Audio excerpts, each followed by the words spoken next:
नमस्कार। हमारे नए वीडियो में आपका स्वागत है। आखिर पंचाक्षरी यज्ञ का राज क्या है?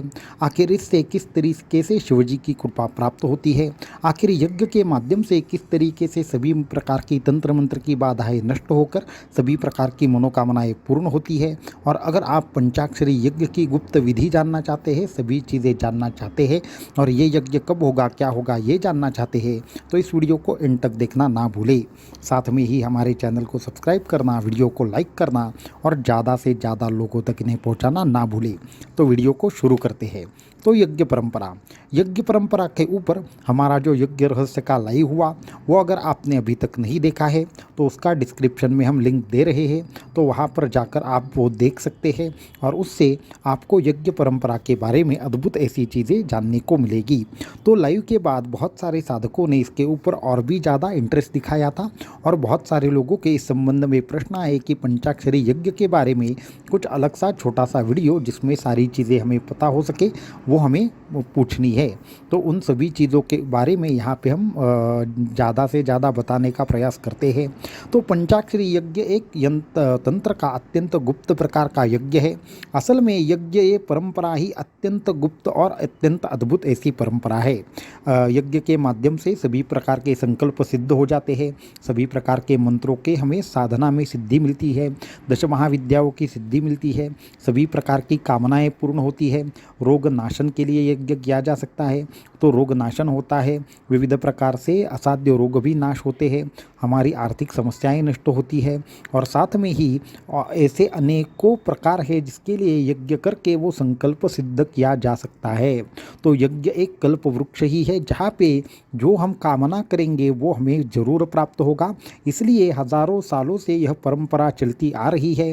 चाहे आप कितने भी इतिहास में पीछे क्यों न चले जाए, अगर हम बात करें तो रामायण और महाभारत काल से भी यज्ञ के बारे में हमें विस्तार से जानकारियाँ मिलती है। तो अभी जो यज्ञ परंपरा है वो अत्यंत कम होती गई है, परंतु आज भी उतने ही ज़बरदस्त तरीके से यज्ञ फल देने में सक्षम है। जैसे कि आप जानते हैं, परमहंस परिव्राजकाचार्य श्रीमद् वासुदेवानंद सरस्वती स्वामी महाराज जी ने अनेकों यज्ञों के माध्यम से विविध प्रकार के रोगों का नाश होना, विविध प्रकार से बीमारियों का नाश होना, यहाँ तक कि उनके जब वो कहीं एक विशेष जगह पर थे तो वहाँ पे क्या हुआ था, प्लेग की बीमारी फैली थी, तो उसके लिए भी उन्होंने एक यज्ञ करके उस बीमारी का नाश किया था। तो इसका मतलब यह है कि सभी प्रकार के जो यज्ञ है वो अत्यंत अनन्य साधारण और ज़बरदस्त तरीके से कार्य करते हैं। और तंत्र शास्त्रों ने भी कहा है कि यज्ञ के माध्यम से ही आपको सभी प्रकार के मंत्र का पूर्ण फल मिलता है। इसलिए तंत्र शास्त्र तो कहते हैं कि हर किसी अनुष्ठान के बाद एक यज्ञ होना अनिवार्य है, अत्यंत आवश्यक है, उसके बिना आपको पूजा का पूर्ण फल नहीं प्राप्त होता। परंतु इसके साथ में ही एक तंत्र शास्त्र और भी ये कहते हैं उसकी विधि क्या रहेगी, उसका जो सामग्री रहेगी, उसकी पद्धति रहेगी, वो भी अत्यंत गुप्त है। और इसी तरीके के गुप्त 12 प्रकार के जो यज्ञ है वो तंत्र शास्त्रों ने बताए हैं, जो विविध प्रकार से अभी गुरु परंपरा के माध्यम से या फिर बाकी चीज़ों के माध्यम से सब सामान्य साधकों तक नहीं पहुँचते, परंतु जो तंत्र संप्रदाय के अंतर्गत लोग आते हैं, जो विशिष्ट प्रकार से विशिष्ट संप्रदाय के लोग आते हैं, जो गुरु के पद पर बैठते हैं, ऐसे अनेक लोग होते हैं जिनको ये गुप्त बातें पता रहती है, परंतु ये जो यज्ञ रहते हैं वो अत्यंत गुप्त प्रकार से कार्य करते हैं। यहाँ तक कि हम आपको बताना चाहेंगे कि सामान्य साधकों के लिए बहुत सारे जो यज्ञ परंपरा है वो अत्यंत गुप्त ही समझ लीजिए, क्योंकि उनको उसकी पूर्ण विधि मालूम नहीं होती। इसके लिए ये जो तंत्र शास्त्रों ने 12 गुप्त यज्ञ बताए हैं उसमें से एक यज्ञ है पंचाक्षरी यज्ञ।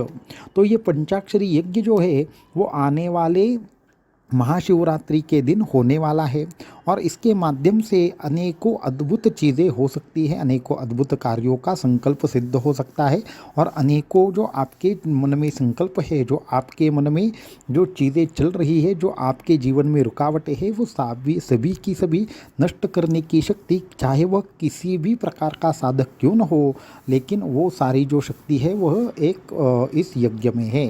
इसके लिए पंचाक्षरी यज्ञ अत्यंत श्रेष्ठ माना गया है। ये शिवजी का ही एक प्रकार से तांत्रिक रूप से एक गुप्त यज्ञ है। इसमें विविध प्रकार से एक विशेष पूजा होती है, एक विशेष प्रकार से पारद की कुछ सिद्धि होती है और साथ में ही एक विशेष प्रकार से पंच खाद्य होते हैं और 5 ऐसी प्रकार की आहुतियाँ होती है जिसके माध्यम से ये यज्ञ किया जाता है, इसलिए इसे गुप्त तंत्र का यज्ञ कहा जाता है। तो ऐसा यज्ञ महाशिवरात्रि के अवसर पर करने का हमारा जो एक संकल्प है वो मुख्य है। ऐसे यज्ञों के लिए स्थान भी एकदम विशेष होना चाहिए, उसकी हवि भी विशेष तौर पर सिद्ध करनी चाहिए, उसका जो पूर्ण तरीके से पाठ है, क्रम है, उसकी जो साधना है और उसके लिए जो आचरण है वो अत्यंत शिस्तबद्ध पद्धति से होना चाहिए। ये ऐसे यज्ञों की विशेषता होती है। ऐसे यज्ञ किसी भी स्थान पर, किसी भी घर में, किसी भी ऐसी स्थान पर करना मुमकिन नहीं होता जहाँ पे जनसामान्य लोग रहते हैं। इसके भी पीछे का कुछ कारण है। इसी वजह से जो पिछले ज़माने में जो विविध प्रकार से यज्ञ हुआ करते थे वो भी एक विशेष स्थान पर ही हुआ करते थे, क्योंकि जो यज्ञ के लिए योग्य ऐसी भूमि है उसका भी शोधन करना अत्यंत आवश्यक होता है। तो इसके लिए यज्ञ के संबंध में ऐसे बहुत सारे लोगों को प्रश्न रहते हैं कि ये यज्ञ यहाँ हो सकता है क्या, वहाँ हो सकता है क्या, ये कोई भी कर सकता है क्या। तो आप ज़रा लाइव को देखिए, डिटेल में समझिए तो आपको पता चलेगा। ये जो हम यज्ञ बता रहे हैं ये तंत्र का अत्यंत गुप्त यज्ञ है और अनन्य साधारण ऐसा महत्व है। आज ऐसे अनेकों यज्ञ है जिसकी विधियाँ आज सामान्य लोगों तक मालूम नहीं है। यज्ञ का जो भी तंत्र का महत्व अत्यंत अनन्य साधारण पद्धति से जो तंत्रों ने हमें यज्ञों के बारे में सूचना की है, सूचित किया है, उसकी विधियाँ है वो भी आज लुप्त होने के कगार पर है। नहीं तो पूर्व जमाने में ऐसे ऐसे यज्ञ हुआ करते थे, जैसे कि आप सभी लोगों को मालूम है अश्वमेध यज्ञ का नाम आपने सुना होगा, पुत्र प्राप्ति यज्ञ का नाम सुना होगा, चिकित्सा यज्ञ का नाम सुना होगा। और पुराने ज़माने में तो विविध प्रकार से जो भी रोग हुआ करते थे तो यज्ञ चिकित्सा के माध्यम से असाध्य रोग भी ठीक हुआ करते थे। तो इसी सारी बातों को पुनर्जीवन करने के लिए और सभी लोगों को अच्छी तरीके से उसका फल प्राप्त होने के लिए विशेष तौर पर ये पंचाक्षर यज्ञ का आयोजन हमारी तरफ से किया जा रहा है। ज़्यादा से ज़्यादा लोग इसमें सम्मिलित हो जाए। आप खुद ही नहीं और 10 लोगों को लेकर इसमें सम्मिलित होना है आपको, और इसके जितना भी आप योगदान दे सके इस संदर्भ में आपको देना चाहिए, क्योंकि यज्ञ परंपरा है वो सभी साधकों के लिए है।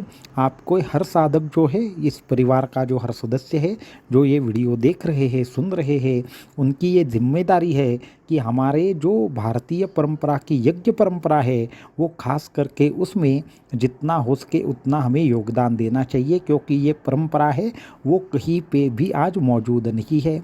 आप कहीं पे भी देख लो, जो आज भारत की ये उच्च परंपरा है वो कहीं न कहीं लुप्त होने के कगार पर है।